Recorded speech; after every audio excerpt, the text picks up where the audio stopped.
Hello friends, welcome to honey GS classes. 1 October 2024 daily current affairs with GS points. Hindu, Indian Express, Eenadu and PIB news, Telangana paper కూడా. So మనకి 29th వరకు class చేసినాం కదా. 30 సెప్టెంబర్ది అంశాలు అన్నీ కూడా సెప్టెంబర్ మంత్లీ మ్యాగజైన్లో ఇవ్వడం జరిగింది. అయినప్పటికీ ఈ 30 కరెంట్ అఫైర్స్ రేపు సాయంత్రం చేసే ప్రయత్నం చేద్దాం. చాలా తక్కువ అంశాలు ఉన్నాయి అండ్ ఫ్యాక్ట్ క్వశ్చన్స్ ఎక్కువ ఉన్నాయి. 30 సెప్టెంబర్న మంత్లీ మ్యాగజైన్లో అంశాలు ఇవ్వడం జరిగింది. వాటిని రేపు ఎక్స్ప్లెయిన్ చేద్దాము. సెప్టెంబర్ మంత్ రివ్యూ అని చెప్పేసి ఒక హాఫ్ అన్ అవర్లో కంప్లీట్గా ఎక్స్ప్లెయిన్ చేద్దాము. ఆ క్రమం లోపల 30 సెప్టెంబర్ అంశాలని ఎక్కువ ఫోకస్ చేద్దాం. సో 1 అక్టోబర్ మనకి exam November group 3, December group 2 ఉంది కాబట్టి సో ఈ అక్టోబర్ మాసంలో వచ్చే ప్రతి అంశాన్ని చదవాలండి. ఇది ఇంపార్టెంట్ కాదని చెప్పేసి ఏమీ లేదు. సెప్టెంబర్, అక్టోబర్ కరెంట్ అఫైర్స్ ఏదైతే ఉందో ఇవి ఎక్కువ వచ్చే అవకాశాలు ఉంటాయి కాబట్టి బాగా ఫోకస్ చేయాలి ఈ మంత్ లోపల. ఈరోజు నెంబర్ ఆఫ్ ఆర్టికల్స్ మనకి వార్తల్లో ఉన్నాయి. సో ఫస్ట్ చూస్తే day of importance, international day of older persons. So వృద్ధుల దినము అని చెప్పేసి పిలుస్తాం. సో వెరీ ఫేమస్ థీమ్ ఏంటి అంటే మనకి ఓల్డ్ అనగానే ఏం గుర్తుకు రావాలి అంటే కేర్ అండ్ సపోర్ట్ అని చెప్పేసి గుర్తుకు రావాలి, డిగ్నిటీ అని చెప్పేసి గుర్తుకు రావాలి. So age with dignity. So మీకు థీమ్ అనేది మొత్తం ఎలా ఉందో అలా అవసరం లేదు, కీవర్డ్స్ పట్టుకోవాలి. ఇక్కడ డిగ్నిటీ పట్టుకోవాలి అండ్ వాళ్ళకి కేర్ అవసరము అండ్ సపోర్ట్ అవసరము. సో ఇవి 3 పదాలు గుర్తుపెట్టుకోవాలి. మొత్తం చెప్పాలి అంటే ageing with dignity, the importance of strengthening care and support system of older persons అని చెప్పేసి థీమ్ తీసుకోవడం జరిగింది. మొత్తం మీద కేర్ అండ్ సపోర్ట్ అవసరం, వాళ్ళకి డిగ్నిటీ ఇవ్వాలని చెప్పేసి థీమ్ పనిచేస్తుంది. నెక్స్ట్ సో అక్టోబర్ 29th ఇది ఎప్పటిదో మనం ఇప్పుడేం డిస్కస్ చేస్తున్నామంటే మీరు పేపర్లో చూసి ఉంటారు లేదా పిఐబి న్యూస్లో వచ్చి ఉన్నది. సో అక్టోబర్ 29th ఈ ఇయర్లో ధన్వంతరి జయంతి. సో ధన్వంతరి జయంతి మనకి భారతదేశ ప్రభుత్వం అనేది ఆయుర్వేద దినంగా జరుపుతుంది. సో ఆయుర్వేద దినము అని చెప్పేసి చూసుకోవాలి. అయితే అక్టోబర్ 29th అని చెప్పేసి ఎవ్రీ ఇయర్ కాదు, ప్రతి ఇయర్లో ఈ జయంతి ఎప్పుడు వస్తుందో అదే రోజు ఈ డే ఉంటుంది. సో కొద్దిగా అటు ఇటు డే ఉంటుంది కాబట్టి ఈ ఇయర్లో అక్టోబర్ 29th అని చెప్పేసి గుర్తుపెట్టుకోవాలి. సో థీమ్ ఏంటి అంటే ayurvedic innovation for global health. అంటే ఆయుర్వేదం అనేది ప్రపంచ ఆరోగ్యానికి పనికొస్తుంది. సో మనకి ఈజీగా గుర్తుంటుంది, ఇది గ్లోబల్ లెవెల్లో రావాలని చెప్పేసి థీమ్ తీసుకున్నాం. సో గ్లోబల్ హెల్త్ అని చెప్పేసి చూసుకోవాలి. నెక్స్ట్ మనకి కొద్దిగా హిస్టరీ పాయింట్ ఆఫ్ వ్యూలో వెళ్తే who is Dhanvantari. So very famous మనకి చంద్రగుప్త 2 అని చెప్పేసి లేదా ఫేమస్ నోన్ యాజ్ విక్రమాదిత్య అని చెప్పేసి ఉంటాడు. నవరత్నాల్లో ఒకరే ఈ ధన్వంతరి అని చెప్పేసి పిలుస్తాం. సో చంద్రగుప్త 2 లేదా ఫేమస్ నోన్ యాజ్ విక్రమాదిత్య. ఈయన ఫేమస్ బుక్స్ ఉంటాయండి మనకి. ఒకటేమో రోగా నిధాన్, సెకండ్ వైద్య చింతామణి అని చెప్పేసి. సో 2 మనకి ఇంతకుముందు ప్రీవియస్ ఇయర్ క్వశ్చన్సే.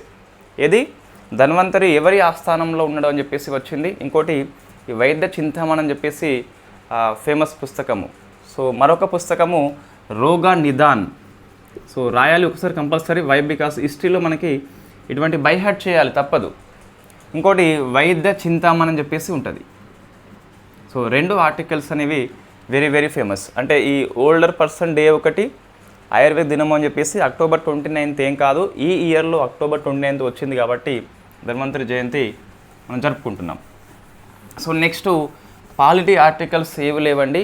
ఈ ఆస్పా చట్టము అయితే మణిపూర్లో కూడా మరొక 6 months పొడిగించారు. మనం అది ఆల్రెడీ డిస్కస్ చేసుకున్నాము, ఎటువంటి ఇబ్బంది లేదు. నెక్స్ట్ ఎకనామీలో ఒక అప్డేట్ వచ్చిందండి. సో మనకి మనీ అనే పాఠం లోపల లేదా బ్యాంకింగ్ అనే పాఠం కిందికి వస్తుంది. సో బ్యాంకింగ్ కిందికి వస్తుంది అనుకోండి. ఆర్బీఐ యొక్క మానిటరీ పాలసీ కమిటీలో మార్పులు వచ్చినాయి. సో మానిటరీ పాలసీ కమిటీ ఇది వాస్తవంగా మనకి ఎలా ఏర్పడింది చూస్తే గిట్ట 2016లో ఏర్పడింది, 1934 ఆర్బీఐ యాక్ట్ ప్రకారము. So very famous committee, Urjit Patel committee సిఫార్సు మేరకు అని చెప్పేసి ఏర్పాటు చేసుకోవడం జరిగింది. దాని ప్రకారం చూస్తే ఎంపీఎస్లో మొత్తము కూర్పు చూస్తే 2 రకాలు ఉంటారు. ఆర్బీఐ నుంచి 3 ఉంటారు, గవర్నమెంట్ ఆఫ్ ఇండియా నుంచి 3 ఉంటారు. సో కరెంట్ అఫైర్స్లో మనకి 3 నియామకం చేయడం జరిగింది, అందుకు మనకి వార్తల్లో వచ్చింది. ఇక్కడ ఎవరు ఉంటారు ముగ్గురు అంటే, ఒకరు RBI governor, so monetary policy committee చైర్పర్సన్గా పనిచేస్తాడు, ప్రజెంట్ శక్తికాంత దాస్ అని చెప్పేసి very famous.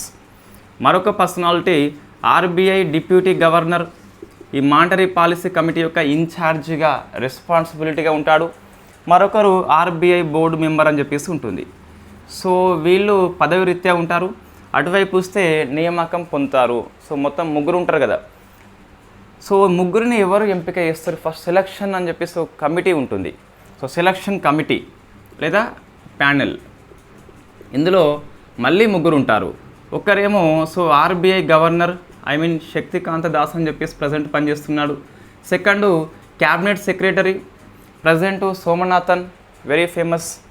Third so economic affairs యొక్క చీఫ్ సెక్రటరీ లేదా సెక్రటరీ అంటే ఆర్థిక శాఖ కార్యదర్శి అని చెప్పేసి ప్రజెంటు అజయ్, అజయ్.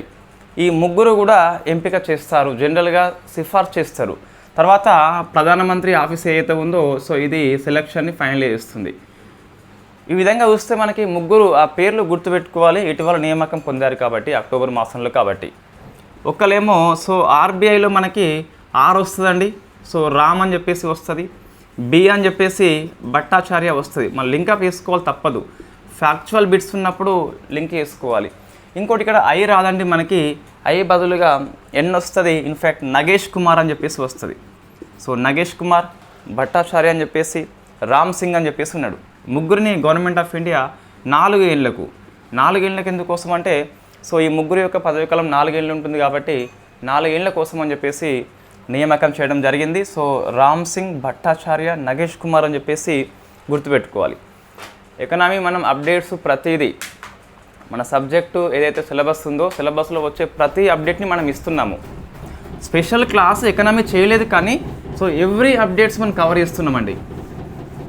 సో ఏమున్నది, జనవరి నుంచి ప్రతి ఎకనామీ పేజీలు చింపేసుకుంటే అదే మనకి 8th మంత్ కరెంట్ అఫైర్స్ అయిపోతుంది ఎకనామీది. జనవరిలో కొన్ని ఎకనామీ పేపర్లు ఉంటాయి, ఫిబ్రవరిలో కొన్ని ఉంటాయి, మార్చిలో కొన్ని ఉంటాయి, ఏప్రిల్లో, మే, జూన్, జూలై, ఆగస్ట్, సెప్టెంబర్లో ఉంటాయి. అన్ని పేపర్లు చింపేయండి, ఒక దగ్గర బైండింగ్ చేయండి, అదే ఎకనామీ కరెంట్ అఫైర్స్ జనవరి నుంచి సెప్టెంబర్ వరకు. ఆ చింపే క్రమం లోపల కొంచెం ఆర్డర్లో పొందుపరిస్తే అయిపోతుంది అంతే. రైట్, మనం చేద్దాం compulsory class. Next defence current affairs మనకి వార్తల్లో ఉన్నదండి. సో స్పేస్ కరెంట్ అఫైర్స్ ఏం లేదు. ఈ క్రూ 9 అని చెప్పేసి ఒక మిషన్ పోయింది, స్పేస్ ఎక్స్ సంస్థ ఫాల్కన్ 9 అని చెప్పేసి పంపింది. సో ఇన్ఫ్యాక్ట్ మళ్ళీ వచ్చేటప్పుడు అది ఫిబ్రవరిలో వస్తుంది. సునీత విలియమ్స్, బాచ్ విల్మోర్ అని చెప్పేసి అక్కడే ఉండిపోయింది కదా, వాళ్ళని తీసుకొస్తుంది. అది మనం డిస్కస్ చేసినాం లాస్ట్ మంత్ లోపలని, మళ్ళీ రిపీట్ అవసరం లేదు. సో డిఫెన్స్లో మనకి కజ్ ఇంద్ అని చెప్పేసి వార్తల్లో ఉంది. ఇది కజకిస్తాన్ నుండి ఇండియా మధ్య జరిగే వార్షిక సైనిక విన్యాసం. ఈసారి 8th ఎడిషన్ కండక్ట్ చేస్తుంది ఉత్తరాఖండ్లో ఉన్న ఔలి ప్రాంతము. సో ఉత్తరాఖండ్లో ఉన్న ఔలి. సో మన దేశము హోస్ట్ చేస్తున్నప్పుడు రాష్ట్రము అండ్ పేరు గుర్తుపెట్టుకోవాలి. అదర్ కంట్రీ హోస్ట్ చేస్తున్నప్పుడు దేశం సరిపోతుంది. సో ఉత్తరాఖండ్లో ఉన్న ఔలి అని చెప్పేసి గుర్తుపెట్టుకోవాలి. ఉద్దేశం ఏంటి అంటే యుఎన్ఓ యొక్క చార్టర్ ప్రకారము సెమీ అర్బన్ ప్రాంతం లోపల, పర్వత ప్రాంతం లోపల ఈ ఉగ్రవాద వ్యతిరేక కార్యకలాపాలు ఎలా చేయాలని చెప్పేసి ప్రాక్టీస్ చేస్తారు కజకిస్తాన్ అండ్ ఇండియా అని చెప్పేసి. సెకండ్ది ఒక మిసైల్ మనకి వార్తల్లో ఉంది అండి, హర్పూన్ అని చెప్పేసి ఉన్నది. ఈ హర్పూన్ మిసైల్ని యుఎస్ఏ అనేది ఇన్ఫ్యాక్ట్ తైవాన్కి అమ్మింది. సో ఎందుకు ఫేమస్ అంటే చైనా వర్సెస్ తైవాన్ కానీ, ఇజ్రాయెల్ వర్సెస్ హమాస్ కానీ, ఇజ్రాయెల్ వర్సెస్ హిజ్బుల్లా కానీ, లేదా రష్యా వర్సెస్ ఉక్రెయిన్ కానీ, అటువంటి జియో పాలిటిక్స్ ఉన్నప్పుడు ఇటువంటి మనకు వస్తాయండి. అంటే ఈ ఆయుధాలు అమ్మడం ద్వారా ఆ ఆయుధం వార్తల్లో ఉంటుంది, అది ఏ రకమైన మిసైల్ అని చెప్పేసి వార్తల్లో వస్తుంది. సో ఇది ఒక సబ్సోనిక్ అంటే ఏంది, సో మ్యాక్ వేగం 1 కంటే తక్కువ ఉంటుంది. అండ్ యాంటీ షిప్ అంటే షిప్ని ధ్వంసం చేస్తుంది. అండ్ క్రూయిజ్ మిసైల్ మనం డిస్కస్ చేసినాం వాట్ ఈస్ ద క్రూయిజ్ అని చెప్పేసి. సో భూ వాతావరణంలోనే టార్గెట్ని వెంబడిస్తూ ప్రయాణం చేస్తుంది. సో అది సబ్సోనిక్ యాంటీ షిప్ అని చెప్పేసి పిలుస్తాం. సో మనకి ఇటువంటి చూస్తే ఒకటి గుర్తుకు రావాలండి, సబ్సోనిక్ చూస్తే, క్రూయిజ్ చూస్తే భారతదేశంలో ఉన్నటువంటి మిసైల్లో మనకి నిర్భయ్ అని చెప్పేసి ఉంటుంది. సో నిర్భయ్ మిసైల్ అనేది భారతదేశంలో సబ్సోనిక్ క్రూయిజ్ అని చెప్పేసి పిలుస్తాం. ఇందులో ఇంజన్ ఏముంటుందంటే సబ్సోనిక్ వచ్చింది, క్రూయిజ్ వచ్చిందంటే గుడ్డిగా ఆన్సర్ పెట్టేయచ్చు టర్బో జెట్ అని చెప్పేసి. సో గుర్తుపెట్టుకోవాలి, టర్బో అని చెప్పేసి గుర్తుపెట్టుకోవాలి. వెరీ వెరీ ఫేమస్ క్వశ్చన్ అది. సో నెక్స్ట్ మనకి ఇవి 2 డిఫెన్స్ ఆర్టికల్స్ అండి. సో నెక్స్ట్ చూస్తే సైన్స్ అండ్ టెక్నాలజీలో డిసీజ్, వ్యాక్సిన్స్ అండ్ మెడికల్ సెక్టర్లో వచ్చే ఇన్నోవేషన్స్. ఇది మనకి అన్ఫార్చునేట్లీ ఈరోజు 3 వార్తల్లో ఉన్నాయండి. ఒకటేమో so Marburg virus. So Marburg virus అని చెప్పేసి ఇది రువండా దేశంలో విజృంభణ ఇస్తుంది. సో ఆ నేపథ్యంలో మనకి వార్తల్లో వచ్చింది రువండా అని చెప్పేసి. సో మనకి వార్తల్లో ఉన్న వైరస్ కాబట్టి ఫస్ట్ పుట్టుక ఎప్పుడు అని చెప్పేసి మనుషులకు వస్తుందా, వస్తే మనుషుల నుంచి మనిషికి వస్తుందా, వ్యాక్సిన్ ఉన్నదా అట్లా చూసుకోవాలి. ఫస్ట్ మార్బర్గ్ అని చెప్పేసి ఇది జర్మనీ ప్రాంతంలో ఫస్ట్ టైం గుర్తించారు. సో జర్మనీలో ఉన్న మార్బర్గ్ ప్రాంతం లోపల గుర్తించారు. ఇది ఒక ఆర్ఎన్ఏ వైరస్ అని చెప్పేసి పిలుస్తాం. జస్ట్ ఎబోలా లాగా ఉంటుందట ఇది. ఓకే, సో నెక్స్ట్ చూస్తే ఇది ఫస్ట్ టైము ఎక్కడ మానవుల్లో వచ్చింది కదా, దానికి కారణం ఏంటి అంటే మనకి కోతులు అండి. సో ఉగండా నుంచి ఇంపోర్ట్ చేసుకోబడ్డ ఆఫ్రికన్ కోతుల నుంచి వచ్చిందట. సో బట్ మనకి ఇది ఒక జెనెటిక్ డిసీజ్ అండి, అంటే జంతువుల నుంచి వస్తాయి. సో జెనెటిక్ మీన్స్ జంతువుల నుంచి అని చెప్పేసి గుర్తుపెట్టుకోవాలి.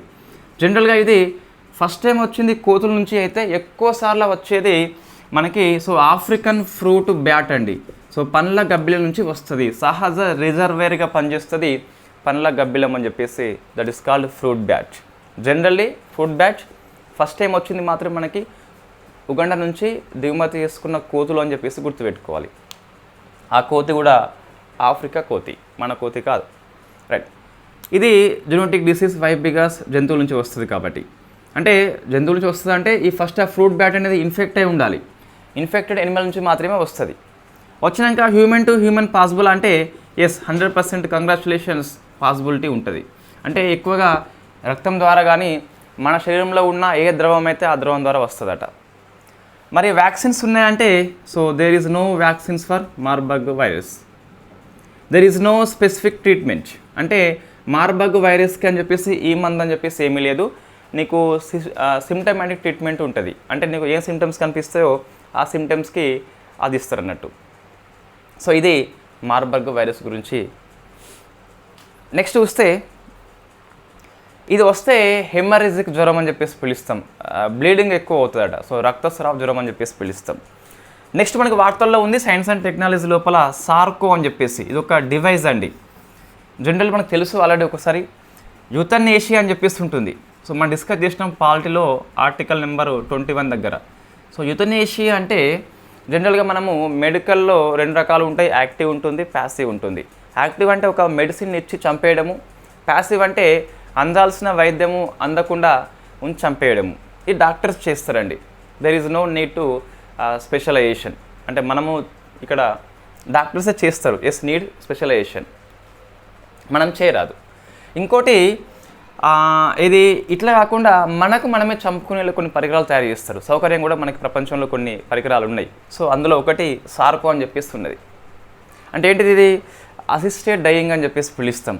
అసిస్టెడ్ డయింగ్ అంటే సో అసిస్టెడ్ డయింగ్ అంటే మనకు మనమే చంపుకోవడము, సౌకర్యవంతంగా నొప్పి లేకుండా సుఖవంతమైన చావు వస్తుంది ఈ పరికరం ద్వారా, సార్కో అని చెప్పేసి. ఇది ఏం పని చేస్తుంది అంటే సో నైట్రోజన్ లెవెల్ని పెంచేసి ఆక్సిజన్ లెవెల్ని తగ్గిస్తుంది. వెరీ ఫేమస్ క్వశ్చన్ అండి. హైపోక్సీ అని చెప్పేసి పిలుస్తాం. సో హైపోక్సీ అంటే ఆక్సిజన్ లెవెల్స్ 0 అయిపోతాయి, మనిషి ప్రశాంతంగా కన్ను మూస్తాడు. సో ఇటీవల ఒక అమెరికన్ మహిళ చనిపోయింది ఈ సార్కో పరికరం ఉపయోగించి. It is medical device for assisted dying అని చెప్పేసి పిలుస్తాం. సో ఎటువంటి ఇది నిపుణత అవసరం లేదు. సో వాళ్ళు ఈజీగా చంపేసుకోవచ్చు సుఖవంతంగా అండ్ ప్రశాంతంగా, నొప్పి లేకుండా అని చెప్పేసి, రైట్. ఇది హైపోక్సీ అంటే ఏంది, ఆక్సిజన్ లెవెల్ పూర్తిగా తగ్గిపోవడం అని చెప్పేసి పిలుస్తాం. నెక్స్ట్ ఇంకోటి ఆవిష్కరణ మనకి వార్తల్లో ఉంది. సో టైప్ 1 డయాబెటిక్ని చైనా సైంటిస్టులు మూలకణ చికిత్స ఉపయోగించి తొలిసారిగా పరిష్కారం చేయడం జరిగింది. మూలకణ చికిత్స అని చెప్పేసి గుర్తుపెట్టుకోవాలి. ఈ 3 కరెంట్ అఫైర్స్లో వెరీ వెరీ ఫేమస్ అండి. నెక్స్ట్ సైన్స్ అండ్ టెక్నాలజీలో రోబోట్స్ కావచ్చు, ఏఐ టెక్నాలజీ కావచ్చు, కంప్యూటర్స్, సైబర్ క్రైమ్ కావచ్చు. అందులో మనకి సో ఒకటి వార్తల్లో ఉంది, వెరీ ఫేమస్ భారత్ జెన్ అని చెప్పేసి పిలుస్తాం. సో భారత్ జెన్ ఇది ఏంటి అంటే, సో ఇది science and technology ministry IIT Bombay ఆధ్వర్యంలో ప్రారంభం చేసింది. ఇది ప్రభుత్వ రంగం లోపల ప్రభుత్వమే ఫండింగ్ చేయబడ్డ మొట్టమొదటి large language model, just like that chat GPT. So Bharat Gen అని చెప్పేసి గుర్తుపెట్టుకోవాలి, వెరీ ఫేమస్. ఐఐటి బాంబే ఆధ్వర్యంలో దీన్ని అమలు చేస్తున్నారు సైన్స్ అండ్ టెక్నాలజీ మినిస్ట్రీ వాళ్ళు. ఇది ప్రభుత్వ రంగం లోపలనే ప్రపంచంలో గవర్నమెంట్ ఫండింగ్తో ఏర్పాటు చేయబడ్డ మొట్టమొదటి multi modal large language model అని చెప్పేసి పిలుస్తాం. ఐఐటి బాంబే కింద పనిచేస్తుంది. ఇంకా చెప్పాలంటే ఒక వెరీ ఫేమస్ స్కీమ్ ఉన్నది, ఒకటి national mission on interdisciplinary cyber physical system అనే స్కీమ్ కింద దీన్ని ఇంప్లిమెంట్ చేస్తున్నారట. సో ఐఐటి బాంబే అయితే బాగా ఫోకస్ చేయాలండి. సో నెక్స్ట్ మనకు ఎన్విరాన్మెంట్ కరెంట్ అఫైర్స్. సో మనకి నోట్స్ అయితే అప్డేట్ అవుతుందండి. ఇది ఈ పర్యావరణం మీద సుమారుగా మనకి చాలా పెద్ద గ్రంథమే అయింది. ఇప్పుడు పాలిటీ ఎంత ఉందో పాలిటీ కంటే ఎక్కువ పేపర్స్ అయిందండి. నేను గ్రూప్ 2 వాళ్ళను దృష్టిలో పెట్టుకొని ఆ నోట్స్ రాయడం జరిగింది. సో సెప్టెంబర్ వరకు అయితే అది దాదాపు అప్డేట్ అయిపోయినట్టుగా కనిపిస్తుంది. ఒక 2 or 3 టాపిక్స్ మాత్రం మనకు మిగిలి ఉన్నాయి. Okay right. సో బుక్ దగ్గర లేదు కానీ సో మనకి త్వరలోనే క్లాస్ చేసే ప్రయత్నం చేద్దాం. సో ఇప్పుడు మనకు వార్తల్లో వచ్చింది ఏంటంటే, బ్రిటన్ దేశం వార్తల్లో ఉన్నదండి. సాక్షి పేపర్లో వచ్చిన కథనము, బట్ నిన్న హిందూ పేపర్లో వచ్చింది, ఈరోజు సాక్షిలో వచ్చింది. సో మనం ఇది October 1 అండి, నిన్నటి కరెంట్ అఫైర్స్. ఈరోజు ఇంకా మనము డిస్కస్ చేస్తలేము. సో బ్రిటన్ కరెంట్ అఫైర్స్లో చూస్తే మన బ్రిటన్ కంట్రీ అని చెప్పేసి వార్తల్లో ఉంది. ఇది తన చివరి కోల్ ప్లాంట్ని, అంటే తన బొగ్గు విద్యుత్ కేంద్రాన్ని మూసివేసింది. సో చివరి కోల్ ప్లాంట్ని మూసిపడేసింది. సో గుర్తుపెట్టుకోవాలి. ఇలా మూసివేసిన G7 కంట్రీస్లలో ఫస్ట్దండి, ప్రపంచంలో ఫస్ట్ ఇదేం కాదు. సో బొగ్గు ఆధారిత థర్మల్ విద్యుత్ కేంద్రాన్ని మూసివేసిన ప్రపంచంలో ఫస్ట్ కంట్రీ కాదు. ఇంతకుముందు చాలా యూరోప్ కంట్రీస్ చేసినాయి. మనకు పేపర్లు ఇచ్చినాయి చూస్తే ఇట స్వీడన్ అండ్ బెల్జియం అని చెప్పేసి ఇవ్వడం జరిగింది. సో ఇవి 2 కంట్రీస్ ఇన్ఫ్యాక్ట్ ఇంతకుముందు వేసినాయట. G7 కంట్రీస్లలో పారిశ్రామికంగా డెవలప్మెంట్ అయిన కంట్రీస్లలో చూస్తే ఇది బ్రిటన్ ఫస్ట్ అండి. ఆ ప్లాంట్ పేరు రాట్ క్లిఫ్ అండి. సో పెద్దగా ఉంది, సింపుల్ చెప్పాలంటే సో మన రాడ్ క్లిఫ్ తెలుసు కదా, ఇదేమో రాట్ క్లిఫ్ అని చెప్పేసి గుర్తుపెట్టుకోండి సరిపోతుంది. సో మొత్తం సంపూర్ణంగా ఏం అవసరం లేదు. సంపూర్ణంగా మీకు కావాలి అంటే Ratcliffe on Soar station అని చెప్పేసి పిలుస్తాం. సో ఆన్ సోర్ బీన్ సోర్ ఇక్కడ అవసరం లేదు, ఓన్లీ రాట్ క్లిఫ్ అనేది ఎనఫ్.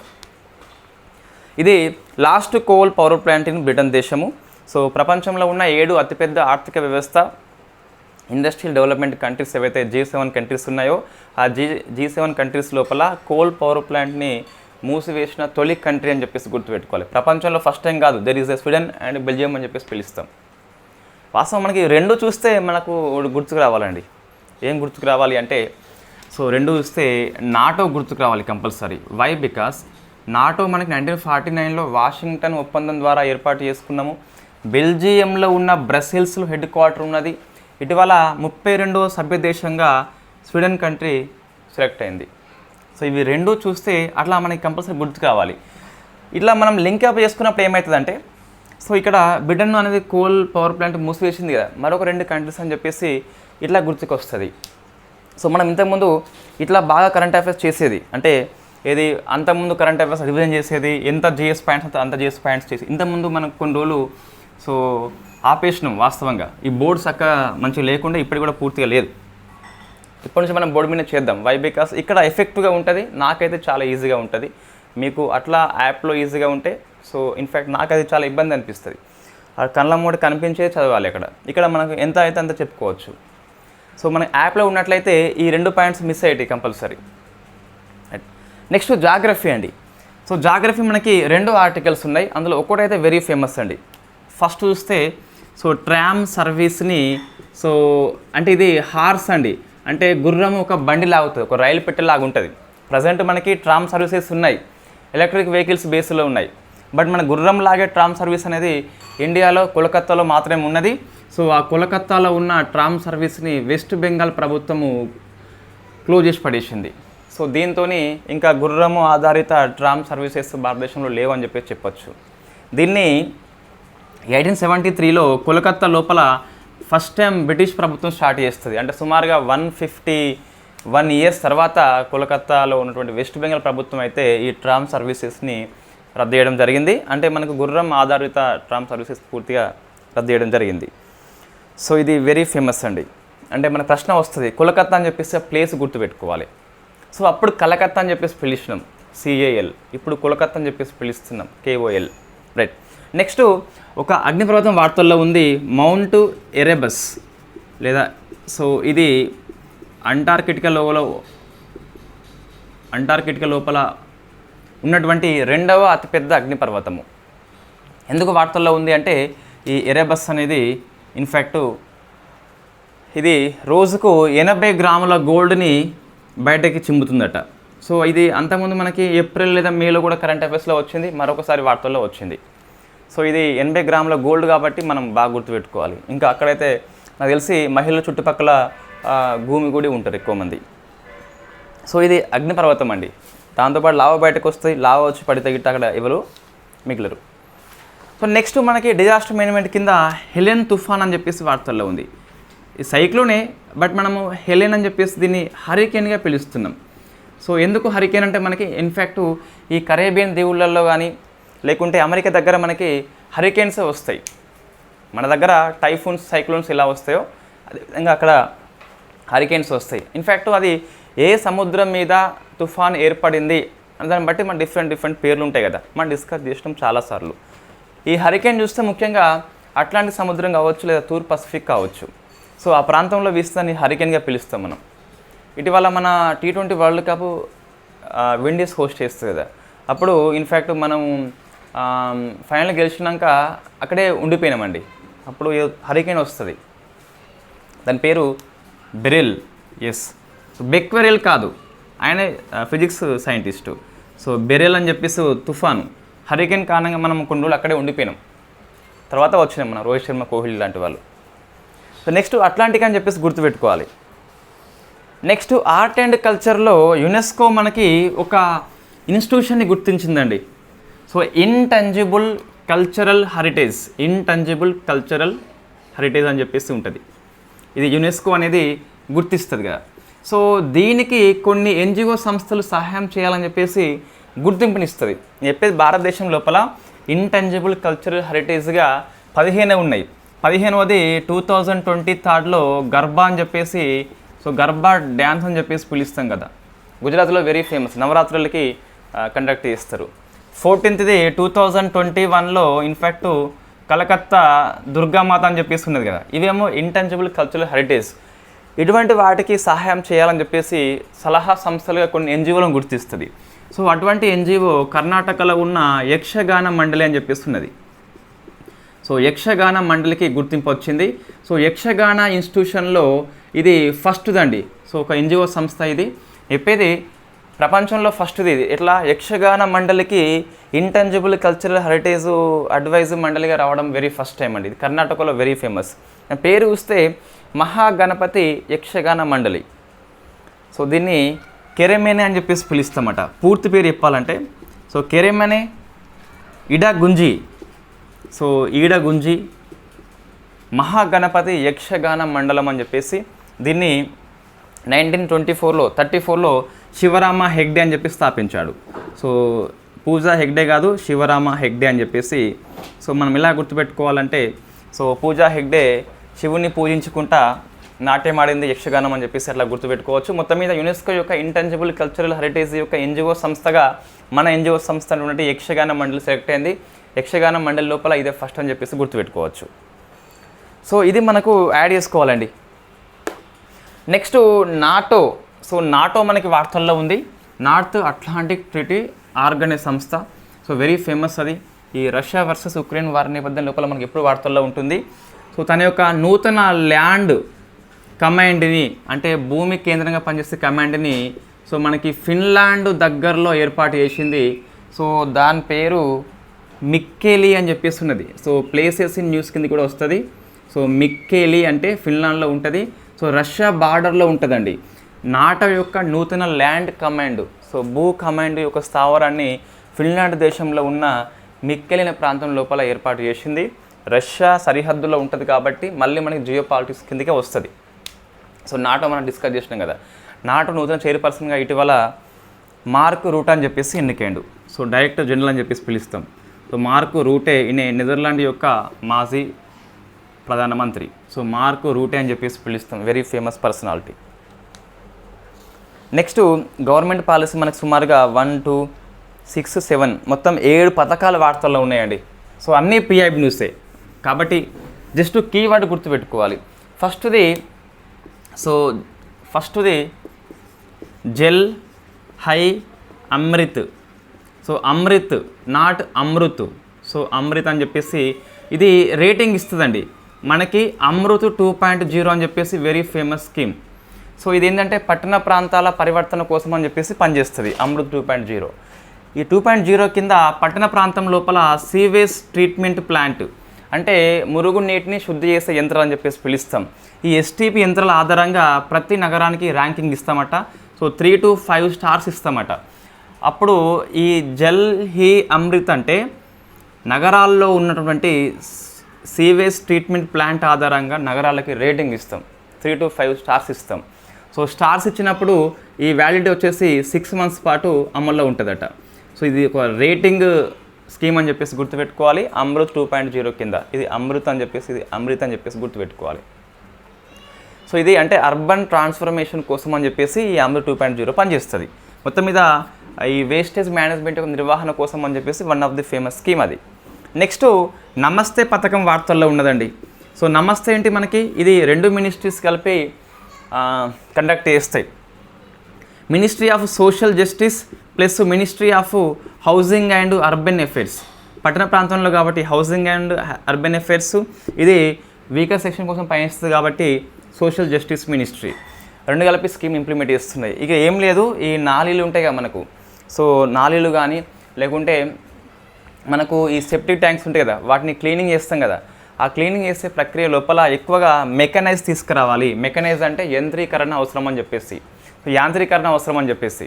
అంటే మనమే పనిచేస్తే గిట్ట మనకి రోగాలు వచ్చి చనిపోతున్నాం కాబట్టి అట్లా కాకుండా ఈ సెప్టిక్ ట్యాంక్ క్లీనింగ్లో కానీ లేకుంటే మానవ మల వ్యర్థాల క్లీనింగ్లో కానీ యంత్రాలు ఏర్పాటు చేసే క్రమం లోపల ఈ 2 మినిస్ట్రీ కలిపి ఈ స్కీమ్ ఇంప్లిమెంట్ చేస్తున్నాయి. అయితే మనకి మినిస్ట్రీ గణాంకాలు ఇచ్చిందండి. సో ఈ నమస్తే స్కీమ్ యొక్క గణాంకాల ప్రకారం చూస్తే ప్రజెంటు ఈ సెప్టిక్ ట్యాంక్ లోపల పనిచేసే వాళ్ళు చూస్తే ఎంత అంటే, సో ఎస్సీ వాళ్ళు ఎక్కువ ఉన్నారండి, నెక్స్ట్ ఓబీసీ వాళ్ళు, నెక్స్ట్ ఎస్టీ వాళ్ళు, నెక్స్ట్ జనరల్ వాళ్ళు. ఇది మనకు ఆర్డర్ అండి. సో సామాజిక వర్గం ఎవరు ఉంటారు ఎక్కువ, ఎస్సీ వాళ్ళే ఉంటారు. మనం డిస్కస్ చేసినాము. ఇన్ఫ్యాక్ట్ ఈ మళ్ళా ఇటువంటి అవమానకర పనులు అని చెప్పేసి ఎక్కువ ఎస్సీ వాళ్ళు కండక్ట్ చేస్తారు అని చెప్పేసి ఎప్పటి నుంచో మనకి ఉండే. కళేబారాలను తీసుకెళ్ళి బయటపడేసి కూడా వీళ్ళే అని చెప్పేసి, అందుకే చాలా అణచివేయబడ్డ వర్గం అండి. ఎస్టీ వాళ్ళు అంతకుముందు సమాజానికి దూరంగా బయట అడవుల్లో బతికేది, ఎస్సీ వాళ్ళని చాలా దురాచారం అని చెప్పేసి అవోటి ఇవ్వటి మనం ఎక్కువ చేయడం జరిగింది. సో మొత్తం మీద ఎస్సీ, ఓబీసీ, ఎస్టీ, జనరల్ అని చెప్పేసి ఆ ఆర్డర్లో గుర్తుపెట్టుకోవాలి. ఎక్కువ ఎస్సీ అని చెప్పేసి 68.9% అండి. ఓబీసీ వాళ్ళు 14.7 ఉన్నారు, ఎస్టీ వాళ్ళు 8.3 అని చెప్పేసి, జనరల్ 8 అని చెప్పేసి ఉన్నది. దాంతోపాటు 2019 నుంచి 23 మధ్యలో ఈ ప్రమాదకరమైన సేఫ్టీ ట్యాంకులని క్లీన్ చేస్తూ సుమారుగా 377 పీపుల్స్ మరణించారు. గణాంకాలు కొద్దిగా వరకు అవసరమే, మనకి మినిస్ట్రీ రిపోర్ట్ ఇచ్చింది కాబట్టి. సో నెక్స్ట్ చూస్తే, సో థర్డ్ది అన్న దర్పణ్ వార్తల్లో ఉన్నదండి. సో ఇది గవర్నమెంట్ స్కీమ్ ఏం కాదు కానీ మనకు ఎకనామిక్ కింద కూడా వస్తుంది. So food corporation of India యొక్క డిజిటల్ ప్లాట్ఫామ్ పేరు అన్న దర్పణ్ అండి. ఈ అన్న దర్పణ్ యొక్క నిర్వహణ రెస్పాన్సిబిలిటీ అనేది ఎవరికి అప్పగించింది అంటే, సో కోఫోర్జ్ లిమిటెడ్ సంస్థ. సో కోఫోర్జ్ అని చెప్పేసి గుర్తుపెట్టుకోవాలి. సో ఫోర్జ్ అన్న దర్పణ్ యొక్క రెస్పాన్సిబిలిటీ అనేది ఎఫ్సిఐ సంస్థ కోఫోర్జ్కి అప్పగించింది. అన్న దర్పణ్ అంటే ఏంటంటే ఎఫ్సిఐ యొక్క డిజిటల్ ట్రాన్స్ఫర్మేషన్ ప్రాజెక్టు. అంటే మనము క్రమంగా డిజిటల్ వైపు వెళ్ళాలని చెప్పేసి ఈ ప్లాట్ఫామ్ని ఎఫ్సిఐ ఏర్పాటు చేసుకుంది. నెక్స్ట్ ఫోర్త్ది సో రోడ్ టెప్ అని చెప్పేసి, సో ఈ స్కీమ్ని సెప్టెంబర్ 2025 వరకు క్యాబినెట్ పొడిగించింది. సో రోడ్ టెప్ మీన్స్ మనకి remission of duties and taxes and export product. ఎగుమతి చేసే వస్తువుల విషయంలో మనం కొన్ని సబ్సిడీ ఇస్తామండి కొన్ని వస్తువులకి. సో ఆ స్కీమ్ని మనము సెప్టెంబరు నెక్స్ట్ ఇయర్ వరకు పొడిగించుకున్నామని చెప్పేసి గుర్తుపెట్టుకోవాలి. నెక్స్ట్ నిన్న పిఎం మోడీ గారు బిడ్కిన్ ఇండస్ట్రియల్ ఏరియాని జాతికి అంకితం చేయడం జరిగింది. సో ఇది ఎక్కడ ఉందని చెప్పి ప్రశ్న వస్తుంది. మహారాష్ట్ర లోపల. మహారాష్ట్ర అసెంబ్లీ ఎన్నికలు ఉన్నాయి కాబట్టి చాలాసార్లు మన పిఎం మోడీ గారు మహారాష్ట్ర పోయి డిఫరెంట్ స్కీమ్స్ లాంచ్ చేస్తూ మనం అన్నీ గుర్తుపెట్టుకొని చావాలి. సో ఇక్కడ బిడ్కిన్ అని చెప్పేసి వెరీ ఫేమస్ ఇండస్ట్రియల్ ఏరియా అండి అది ఒకటి. అంటే సో ఈ మౌలిక సదుపాయాల విషయంలో తదుపరి తరం యొక్క సాంకేతికతలను అందించే పారిశ్రామిక నగరాల కోసం అని చెప్పేసి కొన్ని మనం స్థాపించుకుంటున్నాం. అటువంటిదే బిడ్కిన్ ఇండస్ట్రియల్ ఏరియా. వన్ ఆఫ్ ఇది ఏమంటున్నా అంటే ఈ మౌలిక సదుపాయాల లోపల తదుపరి తరం సాంకేతికతలు నెక్స్ట్ జనరేషన్ టెక్నాలజీ అనేది ఇక్కడ పొందుపరుస్తారు. సో మనకి వాళ్ళు ఎవరైతే ఎంటర్‌ప్రెన్యూర్‌షిప్ ఉన్నారో వాళ్ళకి ఈజీగా పరిశ్రమ స్థాపించుకోవచ్చు. అటువంటి ఏరియా బిడ్కిన్ ఇండస్ట్రియల్ ఏరియా అని చెప్పేసి సో జాతికి అంకితం చేయడం జరిగింది మన పిఎం మోడీ గారు. Next 6th so cruise Bharat మిషన్ని ministry of port and shipping వాళ్ళు లాంచ్ చేసిండ్రు ముంబై పోర్టు దగ్గర. సో క్రూయిజ్ భారత్ మిషన్ అండి. ఇక్కడ ఇది దశల వారీగా 2047 వరకు పనిచేస్తుంది. 2029 వరకు పనిచేస్తుంది. సో భారతదేశంలో క్రూయిజ్ టూరిజాన్ని డెవలప్మెంట్ చేయాలని చెప్పేసి మినిస్ట్రీ ఆఫ్ షిప్పింగ్ దీన్ని తలపెట్టింది. సో ఫస్ట్ దశలో అక్టోబర్ 2024 నుంచి 1 year వరకు ఆల్మోస్ట్ మనకి ఇన్ఫ్యాక్ట్ సెప్టెంబర్ 30, 2025 వరకు 1 yearలో మనం ఏం చేద్దామంటే క్రూయిజ్ గురించి ఒప్పందాలు చేసుకుంటాము, సన్నాహాలు ప్రారంభిస్తాము, వేరే కంట్రీస్తో ఒప్పందం చేసుకుంటాం. క్రూయిజ్ మీన్స్ మనము సముద్రం లోపల మన టూరిజం కోసం అని చెప్పేసి పనిచేస్తుంది. సో సెకండ్ స్టేజ్ మనకి అక్టోబర్ 2025 నుంచి మార్చి 2027 వరకు అండి. ఇక్కడ ఏ ప్లేస్కి టూరిజం పోవాలని చెప్పేసి గమ్యస్థానాలని ఐడెంటిఫై చేస్తే డెవలప్మెంట్ చేస్తుంది. సో ఇక్కడ డెస్టినేషన్ అని చెప్పేసి గుర్తుపెట్టుకోవాలి. థర్డ్ది మార్చి 2027 నుంచి 29 వరకు అని చెప్పేసి ఈ క్రూయిజ్ యొక్క టెక్నాలజీని భారతదేశంలో ఉన్న అన్ని క్రూయిజ్ టెక్నాలజీని దగ్గర ఇస్తుంది. ఇక్కడ డెవలప్మెంట్ చేస్తుంది. సో మొత్తం దశల వారీగా 3 ఉన్నాయి కదా, ఏ దశలో ఏంటని చెప్పేసి చూస్తే ఫస్ట్ది అక్టోబర్ మాసం నుంచి సెప్టెంబర్ 25 వరకు సన్నాహాలు ప్లస్ ఒప్పందాలు చేసుకుంటాం. సెకండ్ స్టేజ్లో అక్టోబర్ 2025 నుంచి మార్చ్ 2027 వరకు అని చెప్పేసి ఇక్కడ ఈ స్టేజ్లో మనము డెస్టినేషన్ అని చెప్పేసి గమ్యాలు గుర్తిస్తాం. థర్డ్ది గమ్యాల వైపు పోతామని చెప్పేసి గుర్తుపెట్టుకోవాలి. మొత్తం మీద మార్చ్ 2029 నాటికి క్రూయిజ్ యొక్క టూరిజాన్ని రెట్టింపు చేయడమే దీని యొక్క లక్ష్యం అని చెప్పేసి చెప్పడం జరిగింది. నెక్స్ట్ ఇన్ఫ్యాక్ట్ 7వది సో సారథి అని చెప్పేసి ఒక స్కీమ్ వార్తల్లో ఉంది. SARTHIE సారథి 2.0 అని చెప్పేసి 1.0 అని చెప్పేసి మనకి వార్తల్లో ఉంది. ఈ సారథి స్కీమ్ అంటే ఏంటి అంటే ఈ డిపార్ట్మెంట్ ఆఫ్ సోషల్ జస్టిస్ను నల్సా ఇవి రెండు కలిపి ఎవరైతే వీకర్ సెక్షన్స్ ఉన్నారో ఎస్సీ కావచ్చు, ఎస్టీ కావచ్చు, లేదా లింగమాపడ వ్యక్తులు కావచ్చు, ట్రైబ్స్ కావచ్చు, అటువంటి సెక్షన్స్ వాళ్ళకి గవర్నమెంట్ వెల్ఫేర్ స్కీమ్స్ ఇస్తుంది. వెల్ఫేర్ స్కీమ్స్ అనేది అందరికీ రావాలని చెప్పేసి ఈ సారథి 1.0ని మినిస్ట్రీ ఆఫ్ సోషల్ జస్టిస్ను నల్సా కలిపి లాంచ్ చేయడం జరిగింది. అంటే వీకర్ సెక్షన్ యొక్క వెల్ఫేర్ స్కీమ్స్ అందరికీ వచ్చేలా వాళ్ళు చర్యలు తీసుకుంటారండి.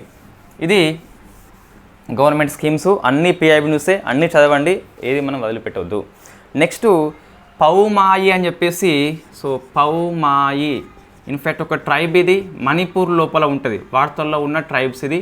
ఎందుకు వార్తల్లో వచ్చిందంటే తమ యొక్క అటవీ ప్రాంతం లోపల ఏ ఒక్క పక్షిని కానీ ఏ ఒక్క జంతువుని కానీ వాళ్ళు చంపరు అని చెప్పేసి వాళ్ళు తీర్మానం చేసుకున్నారట, అందుకు వార్తల్లో వచ్చింది. సో అక్కడ ముక్క బ్యాచ్లు ఇక ఉండవు అని చెప్పేసి గుర్తుపెట్టుకోవాలి. నెక్స్ట్ ఆపరేషన్ నార్థర్న్ ఆరో అని చెప్పేసి ఒకటి ఉన్నది. సో ఆపరేషన్ నార్థర్న్ ఆరో ఇది ఇజ్రాయెల్ సంస్థ హిజ్బుల్లా మీద దాడి చేస్తుంది. ఇంతకుముందు మనకి ఆపరేషన్ న్యూ ఆర్డర్ అని చెప్పేసి వార్తల్లో ఉంది. ఇది కూడా ఇజ్రాయెల్ సంస్థ హిజ్బుల్లా మీద దాడి చేసింది. హిజ్బుల్లా యొక్క అధినేత హసన్ నస్రల్లా అని చెప్పిస్తున్నాడు. ఈ హసన్ నస్రల్లాని చంపేసిండు మనం డిస్కస్ చేసినాం ఆల్రెడీ. ఈ హసన్ నస్రల్లాని చంపిన ఇజ్రాయెల్ యొక్క ఆపరేషన్ పేరే న్యూ ఆర్డర్ అండి. ఈ నార్థర్న్ ఆరో అంటే వన్ ఆఫ్ ది ఆపరేషను. ఇది హిజ్బుల్లా మనం ఎక్కడ ఉంటుంది అంటే లెబనాన్లో ఉన్న ఒక మిలిటెంట్ సంస్థ అని చెప్పేసి పిలుస్తాం. సో ఇజ్రాయెల్ డిఫెన్స్ ఫోర్సెస్ అనేవి రెండింటిని కండక్ట్ చేస్తుంది. నెక్స్ట్ శ్రేయాంశ్ కుమార్ అని చెప్పేసి ఇండియన్ న్యూస్ పేపర్ సొసైటీ యొక్క అధ్యక్షుడు ఎన్నికయ్యాడు. అది పెద్దగా అవసరం, స్కిప్ చేయవచ్చు అండి. అవార్డు చూస్తే దాదా సాహెబ్ ఫాల్కే అవార్డు ఈసారి 22nd ఇయర్కి, సో 22nd ఇయర్కి మిథున్ చక్రవర్తికి వచ్చింది. 22nd ఇయర్కి, 24 ఇయర్కి కాదు, మిథున్ చక్రవర్తి అని చెప్పేసి. 2021లో చూస్తే సో వహీదా రెహమాన్కి వచ్చింది కదా. సో మనం చదువుకున్నాం ఆల్రెడీ ప్రిలిమ్స్ కోసం అని. సో వహీదా రెహమాన్ అని చెప్పేసి ఈ 22nd ఇయర్లో గుర్తుపెట్టుకోవాలి. ఈ మిథున్ చూస్తే గిట్ట ఇతను మన గోపాల సినిమాల్లో విలన్ అండి అతను. సో విలన్ మనకి మిథున్ చక్రవర్తి. ఇతనికి 2024 పద్మ అవార్డ్స్ లోపల 3వ బెస్ట్ అవార్డ్ అయిన పద్మభూషణ్ రావడం జరిగింది. మనం డిస్కస్ చేసినాం పద్మభూషణ్ అవార్డ్స్ అని చెప్పేసి. సో మిథున్ చక్రవర్తి గుర్తుపెట్టుకోవాలి. సో ఈ ఫాల్కే అవార్డ్ వెరీ ఫేమస్, మన సినిమా రంగంలోనే ది బెస్ట్ అవార్డ్. బుక్స్ చూస్తే ఫియర్లెస్ గవర్నెన్స్ అని చెప్పిస్తున్నది. ఆ ఫియర్లెస్ గవర్నెన్స్ పుస్తకాన్ని కిరణ్ బేడ్ రాసింది. ఆ కిరణ్ బేడ్ పుస్తకాన్ని ఫ్రెంచ్ భాషలోకి సో అనువాదం చేస్తున్న వ్యక్తి ఎవరు అంటే పన్నీర్ సెల్వామి అని చెప్పేసి ఉన్నాడు, గుర్తుపెట్టుకోవాలి. పన్నీర్ సెల్వామి అని చెప్పేసి. So fearless governance. తెలంగాణ కోసం చూస్తే తెలంగాణలో 2003లో సిరిసిల్ల డిస్ట్రిక్ట్ లోపల మనం తొలి టెక్స్టైల్ పార్క్ స్థాపించుకున్నాం. దాన్ని సో ఈ October 9th ప్రభుత్వం క్లోజ్ చేస్తుందట. సో అది మనకి వార్తల్లో ఉన్నది. తొలి టెక్స్టైల్ పార్కు ఇది ముగింపు అని చెప్పేసి గుర్తుపెట్టుకోవాలి, సిరిసిల్ల డిస్ట్రిక్ట్ అని చెప్పేసి. నెక్స్ట్ ఈ బ్రెస్ట్ క్యాన్సర్ మంత్ అని చెప్పేసి అక్టోబర్ని పిలుస్తామండి. సో అక్టోబర్ మంత్ని బ్రెస్ట్ క్యాన్సర్ అవేర్నెస్ అని చెప్పేసి పిలుస్తాం కదా. సో దీనికోసం అని చెప్పేసి పింక్ బిల్డింగ్ అనే కార్యక్రమాన్ని ప్రపంచవ్యాప్తంగా కండక్ట్ చేస్తున్నారు. ఇండియా లోపల మన హైదరాబాద్లో చార్మినార్, బుద్ధ విగ్రహము, టీ హబ్, ప్రసాద్ ఐమాక్స్, దుర్గం చెరువు కేబుల్ బ్రిడ్జ్, కిమ్స్ ఆసుపత్రి పింక్ లైట్స్ వెలిగించి రికార్డు సృష్టించింది. అక్టోబర్ మాసాన్ని బ్రెస్ట్ అవేర్నెస్ క్యాన్సర్ అని చెప్పేసి ప్రభుత్వం కండక్ట్ చేస్తుంది. మన హైదరాబాద్ నగరము పింక్ లైట్స్ అని చెప్పేసి ప్రోగ్రామ్ కండక్ట్ చేసింది. So international breast cancer awareness month అని చెప్పేసి పిలుస్తాం. పెయింట్ ది సిటీ పింక్ అని చెప్పేసి అవేర్నెస్ ప్రోగ్రాము ఇండియాలో మాత్రం హైదరాబాద్ కండక్ట్ చేయడం జరిగింది. వేరే నగరం ఇంకా కండక్ట్ చేయలేదు ఫస్ట్ అని చెప్పేసి గుర్తుపెట్టుకోవాలి. ఇది కరెంట్ అఫైర్స్ అండి. సో మనకి వెరీ ఫేమస్ క్వశ్చన్స్ మనకి ఇదైతే వార్తలు కనిపిస్తున్నాయి కాబట్టి గుర్తుపెట్టుకోవాలి.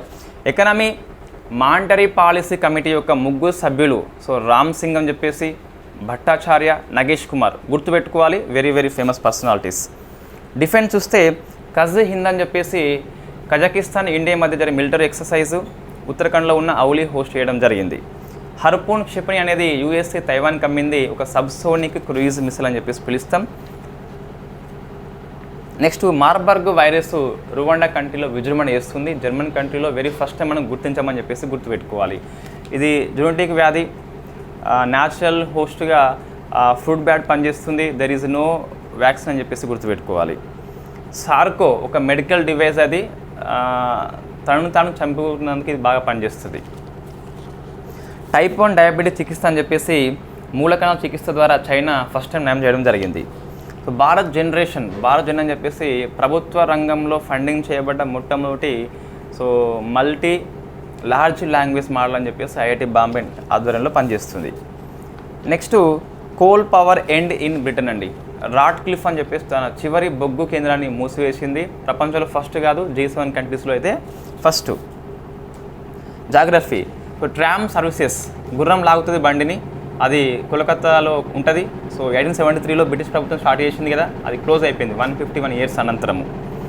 మౌంట్ ఎరెబస్ అని చెప్పేసి మనకి సో ఒక అగ్నిపర్వతము బంగారాన్ని చిమ్ముతుంది. హెలెన్ తుఫాన్ అనేది అమెరికాలో విజృంభణ చేస్తుంది, వార్తల్లో ఉన్న ఒక హరికేన్. కెరెమనే ఇడగుంజి మహాగణపతి యక్షగాన మండలం అని చెప్పేసి కర్ణాటకలో ఉంటుంది, యునెస్కో అనేది గుర్తింపు వచ్చింది. నాటో న్యూ ల్యాండ్ కమాండ్గా మిక్కెలి ప్రాంతం ఎన్నికైంది, ఫిన్లాండ్లో ఉంటుంది. గవర్నమెంట్ పాలసీ చూస్తే జల్ హీ అమృత్ అని చెప్పేసి సీవేజ్ ట్రీట్మెంట్ ప్లాంట్కి ర్యాంకింగ్ ఇస్తుంది. 3 to 5 stars అని చెప్పేసి 6 months ఉంటుంది. నమస్తే పథకం లెక్కలు బట్టి చూస్తే ఎక్కువగా మనకి సెప్టిక్ ట్యాంక్ లోపల SC వాళ్ళే పనిచేస్తున్నారు. అన్నా దర్పణ్ యొక్క రెస్పాన్సిబిలిటీ అయితే కోఫ్రోజ్ లిమిటెడ్కి ఇవ్వడం జరిగింది. రోడ్ టెప్ స్కీమ్ని సెప్టెంబర్ 2025 వరకు పొడిగించారు. బిడ్కిన్ ఇండస్ట్రియల్ ఏరియా మహారాష్ట్రలో ఉంటే పీఎం మోడీ గారు జాతికి అంకితం చేయడం జరిగింది. నాట్ ఓన్లీ మహారాష్ట్ర, మొత్తం ఇండియా కూడా. క్రూయిజ్ భారత్ మిషన్ని లాంచ్ చేసుకున్న ముంబై పోర్ట్ నుంచి 2029 నాటికి టూరిజాన్ని రెట్టింపు చేసుకోవాలి. సారథి 1.0 అని చెప్పేసి డిపార్ట్మెంట్ ఆఫ్ సోషల్ జస్టిస్ నల్సావల్పై కండక్ట్ చేస్తున్నారు. వీకర్ సెక్షన్కి హెల్ప్ చేస్తారు వెల్ఫేర్ స్కీము పొందడంలో. పౌమాయి నాగా ట్రైబు మణిపూర్లో ఉంటుంది, వార్తల్లో ఉంది. Operation northern arrows, operation new order అనేవి ఈ హిజ్బుల్లా మీద ఇజ్రాయెల్ యొక్క ఆపరేషన్ పేర్లు. శ్రేయాస్ కుమార్ వార్తల్లో ఉన్నాడు. దాదాసాహెబ్ ఫాల్కే అవార్డు మిథున్ చక్రవర్తికి వచ్చింది, very famous personality. Fearless governance Kiran Bedi పుస్తకము, ఫ్రెంచ్ అనువాదం వచ్చేసి పన్నీర్ సెల్వామే అని చెప్పేసి. తెలంగాణ కోసం చూస్తే ఈ బ్రెస్ట్ క్యాన్సర్ అవేర్నెస్ కోసం అని చెప్పేసి పింక్ లైట్స్ వెలిగించారు. తొలి టెక్స్టైల్ పార్క్ సిరిసిల్లలో ఉన్నది కదా, దాన్ని క్లోజ్ చేయడం జరిగింది. ఇవి ఈరోజు మన కరెంట్ అఫైర్స్. సో బాగా గుర్తుపెట్టుకోవాలి. Thank you very much. App కంటే బోర్డు చాలా ఈజీగా అండ్ అనుకూలంగా ఉంటుంది. నోట్స్ రాయాలంటే ఇదే బాగా పనికి వస్తుందండి. Okay, so thank you very much.